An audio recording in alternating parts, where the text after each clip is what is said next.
14. krvavé dejiny Ľubického divadla Ex-Teatro spôsobili aj nám zimomriavky. Príbeh kežmarskej židovky Sáry a jej rodiny počas nášho natáčania dojal a oslovil hádam každého. V poradí už 14. ročník krvavých dejín s názvom Sara predstavuje príbeh kežmarských židov počas druhej svetovej vojny a holokaustu. Kežmarský hrad sa stal ich dočasným domovom pred odvlečením do pracovných táborov.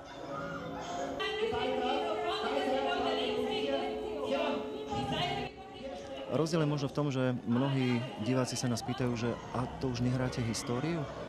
A ja stále hovorím, že to je tiež história. To je takisto história, ktorá je spojená práve s týmto hradom, pretože práve tu na tomto hrade zhromažďovali Židov pred deportáciami. Takže to sú dosť dejiny, aj dosť krvavé. Neviem, či by som celkom hovoril o tom, čo diváci uvidia, lebo ono to nie je ani veľmi na pozeranie, ale je to dosť na počúvanie a je to dosť na to, aby si tí ľudia trošku zažili. Uvidia niekoľko obyčajných príbehov židovských rodín, ktoré pochádzajú z Kežmarku. Uvidia v podstate dokumentárne divadlo, takú dokudrámu, ktorá rozpráva o vlastne osudoch kežmarských Židov. Tvorcovia krvavých dejín sa tentokrát opierali o skutočné príbehy a reálne postavy, ktoré skutočne v Kežmarku žili. Ja si myslím, že takých 96% toho deja, všetkého toho, čo tu uvidia, je reálne. Tie mená, ktoré sa tu spomínajú, sú reálne. Všetky súvislosti, ktoré tu spomíname, sú na základe historických skutočností. Pre divákov bolo pripravené vážne spracovanie témy, začlenenie detských hercov do predstavenia, ale aj použitie zbraní či expresívnych výrazov, čo dodalo predstaveniu potrebnú dávku napätia. Samotní herci to však mali tento rok ťažké. No je to tak navážno tento rok opäť. Nie je to smiešné, nie je to vtipné a aj nám sa to dosť zle hrá, lebo sú to také nepríjemné veci.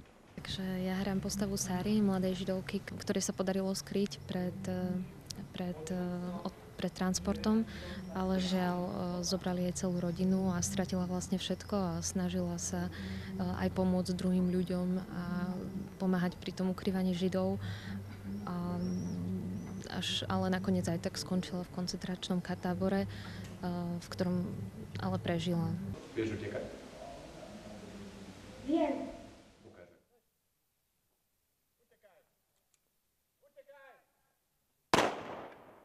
V budúcnosti už sa stretne so svojimi blízkymi, ktorí ešte pozostali z toho obdobia. Je to pre mňa nová skúsenosť, lebo som to ešte takto nehrala, ale je to nepríjemný pocit určite, ale je to veľmi expresívne a emotívne, takže to trošku pomáha v tom pocite. Ukrývanie Židov, odmietnutie.